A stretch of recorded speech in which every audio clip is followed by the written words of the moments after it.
Mesdames et messieurs, bonsoir. Heureuse de vous retrouver dans ce grand soir. Voici pour vous le sommaire.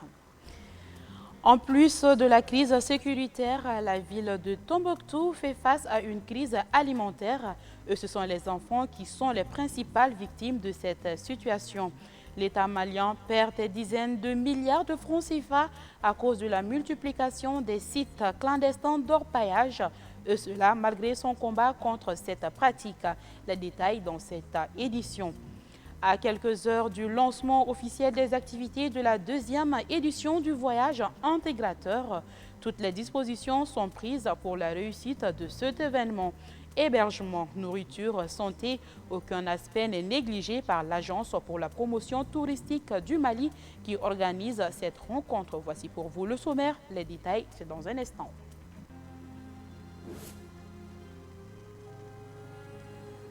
Une fois de plus, bonsoir. Quelques heures après l'arrestation de leur commandant en chef, Adama Diarra, dit Ben le Cerveau, le mouvement Yerawolo debout sur le rempart a tenu un point de presse hier mardi 5 septembre 2023 à son QG pour dénoncer cette arrestation et inviter ses militants à la mobilisation le jour du procès prévu le 8 septembre 2023. Écoutons-leur au micro de Lassine Djakité. Ce point de presse suite aux événements en cours. Il s'agit de l'arrestation de notre camarade, le commandant en chef, Adama Ben Diarra, Ben le Cerveau. Donc c'est suite à son arrestation que nous avons tenu ce point de presse pour informer l'opinion nationale et internationale de la situation qui sévit au sein de notre mouvement par rapport à cette arrestation.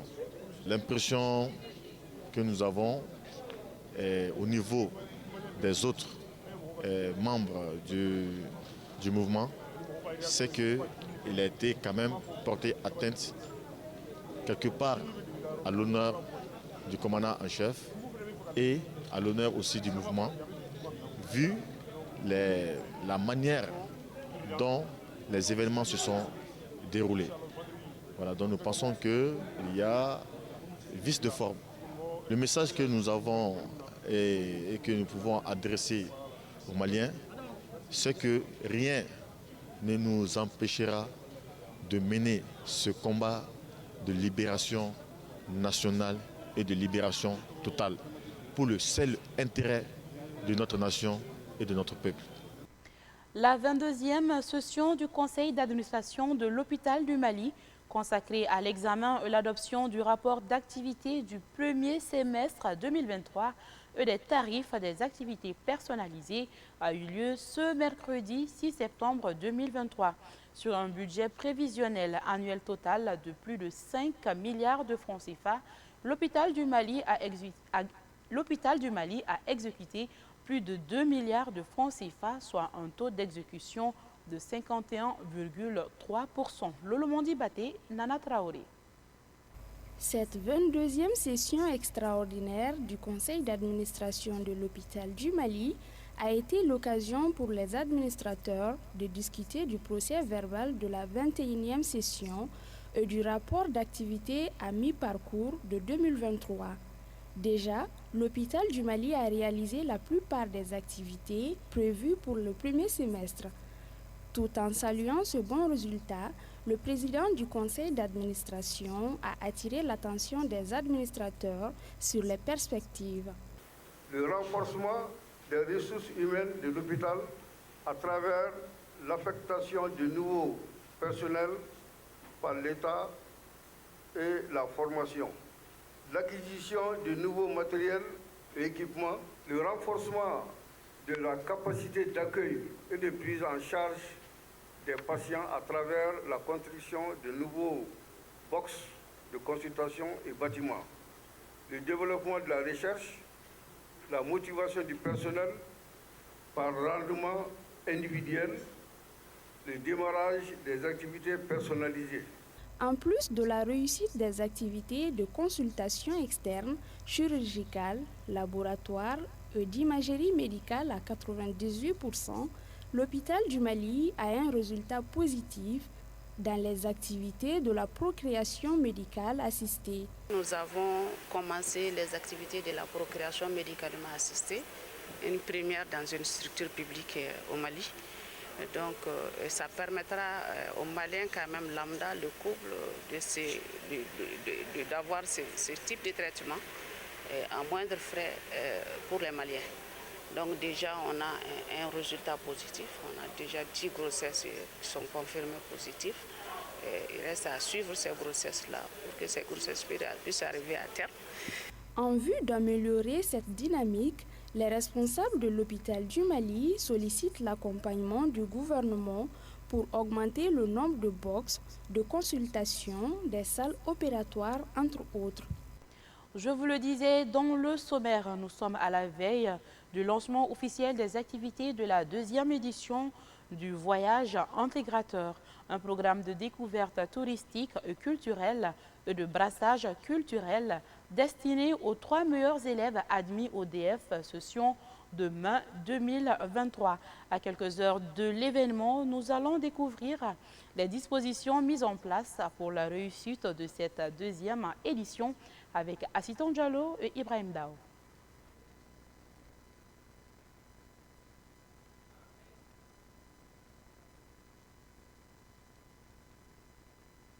À tour de rôle, chaque élève passe pour sa prise en charge. Entretien, prise de sang, diagnostic, tout est passé à la loupe.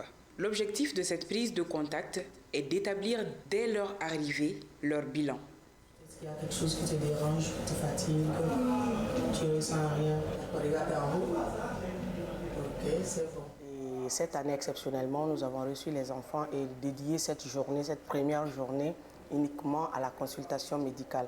Donc c'est comme une sorte de visite qu'on visite, voir est-ce qu'il y a des antécédents chez X ou Y, est-ce qu'il y a des petits soucis déjà maintenant, avant d'entamer un peu le circuit. Par exemple, Kidal, j'ai reçu des enfants qui n'ont jamais quitté la ville de Kidal, qui sont là.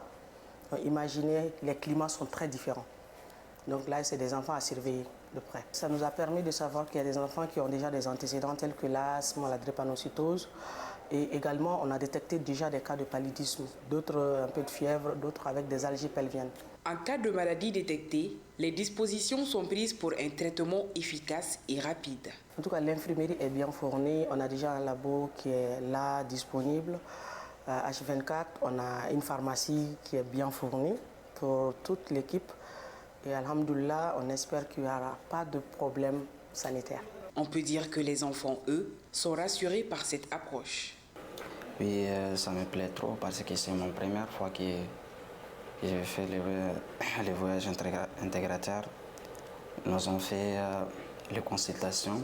Moi, j'ai un peu peur des piqûres, mais ils nous ont rassurés et ça s'est passé rapidement, sans qu'on ne ressente trop de douleur. C'était parfait, ils nous ont fait des prélèvements de sang. Je vois qu'ils font bien leur métier, ça va nous aider parce qu'on ne sait pas, peut-être qu'on aura des maladies, donc je vois qu'on est en sécurité avec eux. Pour cette 2e édition également, toutes les mesures sont prises pour une bonne réussite de l'événement. Nous avons fait beaucoup d'activités de mise au point du lieu d'hébergement, c'est-à-dire qu'on a vérifié sur le plan de l'hygiène, de la propriété, de l'électricité, les sanitaires. Il y a même eu une série de désinsectisations ici, dans ce centre d'hébergement, pour qu'aucun enfant ne puisse tomber malade à partir d'ici. La restauration aussi, les 3 repas essentiels sont donnés ici, dans ce centre. Logement, nourriture et surtout aspect sanitaire et sécuritaire, tout est mis au point. Le lancement officiel des activités est prévu pour demain, 7 août 2023. La cérémonie de lancement du programme de la formation de 135 bénéficiaires des bourses de formation en couture, couplée à la signature de protocole du partenariat entre l'Agence nationale pour l'emploi et les centres de couture partenaires, a eu lieu hier mardi dans l'enceinte du centre d'orientation professionnelle en coupe et couture. La cérémonie était placée sous la présidence du ministre de l'Entrepreneuriat national, de l'emploi et de la formation professionnelle, Madame Bagayugo Aminata Traoré. Reportage Omugaku, Zakaria Omar Keita. L'Agence nationale pour l'emploi ANP, en collaboration avec les centres partenaires en couture, a officiellement lancé le programme de formation et d'insertion de 135 apprenants, les jeunes filles et les femmes en stylisme et en modélisme. En lançant cette formation, les deux parties s'attendent à des objectifs spécifiques. Bientôt 51 ans de vie qui s'est assigné comme objectif d'offrir la possibilité aux jeunes filles et aux jeunes femmes qui n'ont pas la chance d'aller à l'école et celles dont les études ont été écourtées pour diverses raisons, de préparer un métier pour gagner leur vie. Couplé à la signature du protocole de partenariat entre les deux parties, cette initiative s'inscrit dans le cadre de la mise en œuvre du plan d'action de la politique nationale de l'emploi. Pour magnifier la concrétisation d'un programme d'insertion de 135 apprenantes avec le centre d'orientation coupe-couture COPCC, mais aussi la signature avec d'autres centres partenaires dans le cadre de l'accompagnement de l'économie sociale et solidaire, en contribution au programme des collectivités territoriales en lien avec l'emploi, programme qui est ici de l'objectif spécifique 5 du plan stratégique de développement 2021-2025 de l'Agence nationale pour l'emploi. La cérémonie de lancement du programme de formation, insertion en couture et coiffure de 135 apprenants, couplée à la signature de protocole de partenariat avec les centres partenaires en coupe-couture, stylisme et modélisme. En effet, cette activité s'inscrit parfaitement dans la mise en œuvre du plan d'action de la politique nationale de l'emploi. La porte-parole des bénéficiaires a remercié l'ANP et la COPCC pour leur initiative. Nous sommes très contentes. Nous remercions l'ANPE pour cette considération à notre égard. C'est grâce à elle que nous sommes venus dans ces centres. On ne peut que la remercier. Que Dieu leur paie au centuple. Ce programme de formation est le fruit d'un don de bourse de formation offerte par les centres de couture partenaires de l'ANP.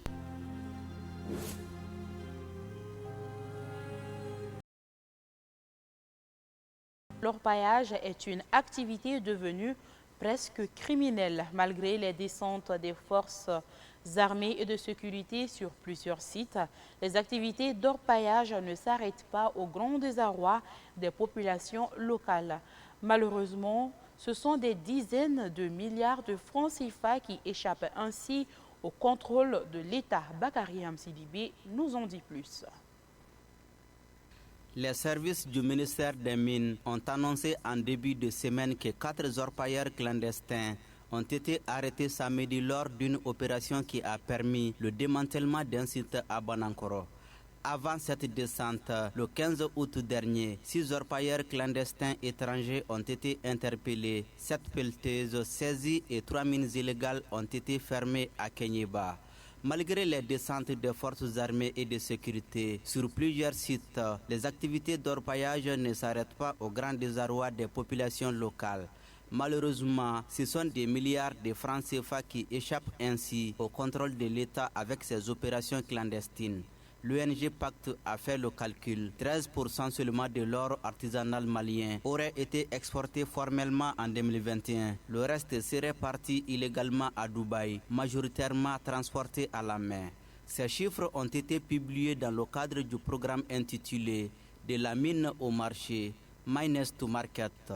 Il faut mettre rapidement un mécanisme du contrôle de la filière pour éviter que les réseaux criminels n'en prennent possession. Je vous le disais au début de cette édition, à Tombouctou, les enfants sont les premières victimes de la crise alimentaire. En plus de la flambée des prix provoqués par l'emprise des combattants islamistes, la ville des 333 connaît aussi une inquiétude de crise alimentaire. Selon les services techniques de la santé, c'est les enfants qui sont les principales victimes. Maïmouna Ouedraogo nous donne plus de détails. En effet, La direction régionale de la santé de Tombouctou reconnaît que plus de 10 800 cas de malnutrition aiguë modérée chez les enfants de 6 à 59 mois ont été enregistrés au premier trimestre de 2023, une situation engendrée par la crise sécuritaire au centre et au nord du Mali.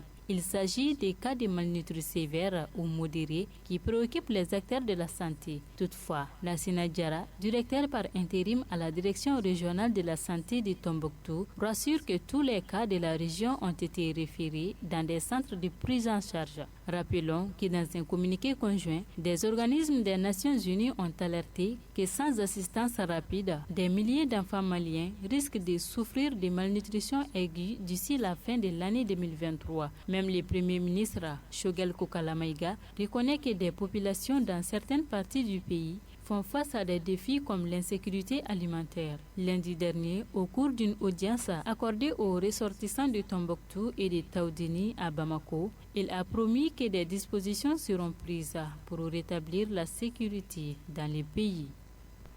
Le mardi 5 septembre 2023 s'est tenue au gouvernorat de Mopti la réunion du comité de pilotage régional du projet de gestion et coordination des sites des personnes déplacées internes de Mopti. Financé par le système des Nations Unies à travers le HCR, l'initiative s'inscrit dans le cadre d'une réponse intégrée à la situation de la crise régionale et vise la réduction des facteurs d'instabilité et de vulnérabilité pour les personnes déplacées internes et leur communauté d'accueil à travers la création d'opportunités socio-économiques et le maintien d'un environnement de protection harmonieux. Reportage à Moussa Traoré, Soumeila Aya. En effet, c'est dans le souci de répondre aux besoins divers des populations affectées par la situation de crise que les acteurs de l'État et leurs partenaires humanitaires entendent, à travers ce cadre d'échange, travailler en synergie afin de renforcer la coordination des réponses aux différentes urgences qui se posent aux personnes déplacées internes. J'ose espérer qu'à l'issue de cette réunion, nous serons tous édifiés et que chacun de nous aura un bon cliché de chaque site en termes de statistiques, d'avancées dans nos réalisations, mais aussi de gaps à combler. Et ensemble, nous dégagerons des voies et moyens pour améliorer les conditions des PDI dans nos sites. Vu le nombre croissant de personnes déplacées internes à Mopti, les autorités régionales ont rappelé l'importance de ce comité de pilotage. Le 1er janvier et le 31 août 2023, le nombre de PDI a augmenté de 20 000 individus. Si le rapport DTM d'avril 2023 fait état de 73 242 personnes enregistrées dans la région de Mopti, ce chiffre est passé en fin août 2023 à 93 589 personnes, soit une augmentation de 20 347 personnes. Au terme des assises, des recommandations ont été formulées. Il s'agit entre autres de la création et le fonctionnement des comités de pilotage des régions de Badiangara et de Douanza, la dotation de la direction régionale du développement social et de l'économie solidaire de Mopti en vivre et en non-vivre pour la prise en charge des personnes déplacées internes. Cette réunion entre surtout dans le cadre du projet de gestion et de coordination des sites des personnes déplacées internes de Mopti financé par le système des Nations Unies à travers le HCR. Hommage de la nation au mythique Domingo. Les obsèques de Salif Keïta, ancien international malien de football, premier ballon d'or africain décédé samedi à Bamako à l'âge de 76 ans, ont eu lieu aujourd'hui sur la place du cinquantenaire. Autorités, dirigeants de football, anciens coéquipiers, supporters, parents et amis ont rendu un dernier hommage à celui qui est considéré comme le plus grand footballeur de tous les temps, celui qui était considéré comme le plus grand footballeur de tous les temps. Jelika Guindo était présente à ses funérailles nationales au nom de la réaction. Suivons quelques réactions. Maman, voilà le général. Accueille-le et fortifie-le comme tu l'as toujours fait. Quant à nous, nous sommes bien entourés. La famille de Wolofobougou est là et celle de Bamako croient. Et tes amis, tes frères, les mangeurs de margouillat et de toto, ils sont là aussi. Chacun se souvient de son arrivée à Saint-Étienne en septembre 1967, effectuant le trajet depuis Paris en taxi. Footballeur le plus populaire d'Afrique noire, ce génial dribbleur à la frappe violente et soudaine marque dès son premier match officiel avec les Verts à Monaco le 19 novembre 1967. Pendant 5 années, il aura fait l'admiration de tous les amoureux du ballon rond sur tous les terrains de France, d'Europe et d'Afrique. Chacun se souvient de ce 31 mars 1971 à Colombes, où il éclipsa le temps d'une soirée le roi Pelé en personne. Je dirais ceci. Le grand écrivain britannique William Shakespeare disait « La mort est une fin nécessaire, une certitude à laquelle tous les mortels doivent faire face, bien sûr. Au cours du voyage de la vie, dès qu'un homme est né, il commence à mourir. Allah Tout-Puissant de miséricordieux l'a voulu ainsi. Mon ami, depuis 60 ans, depuis l'école primaire de la Poudrière, en passant par l'équipe des pionniers de Gouloufobougou, l'AS Real de Bamako et l'équipe nationale du Mali, a fini sa mission ici sur cette terre. Nous nous souviendrons de sa vie avec un mélange de peine et de fierté. Je retiens seulement que il y a un dicton qui dit que seuls sont les hommes ceux qui laissent les autres dans l'embarras. Et il y a des hommes qui, même physiquement absents, continuent et continueront à vivre dans le cœur de leurs semblables. Je crois que Salif Keita fait partie de cela. Ce que je retiens de lui, chaque fois qu'il y avait une rencontre entre la Guinée et le Mali, et comme certains l'ont dit, 2 poumons de même corps, on était vraiment embarrassés pour le résultat de la rencontre. Nous pleurons aujourd'hui la perte d'un grand homme, d'une icône du football malien, africain et mondial. Premier ballon d'or africain, Salif Keita est une légende du football. Du Mali avec l'AS Real de Bamako, en passant par la France, où il a fait les beaux jours de l'AS Saint-Étienne, avec à la clé 3 titres de champion de France et 2 Coupes de France, de Valence en Espagne, du Sporting de Lisbonne au Portugal et du Celtic de Boston aux États-Unis d'Amérique, Salif Keita a marqué les esprits et les temps.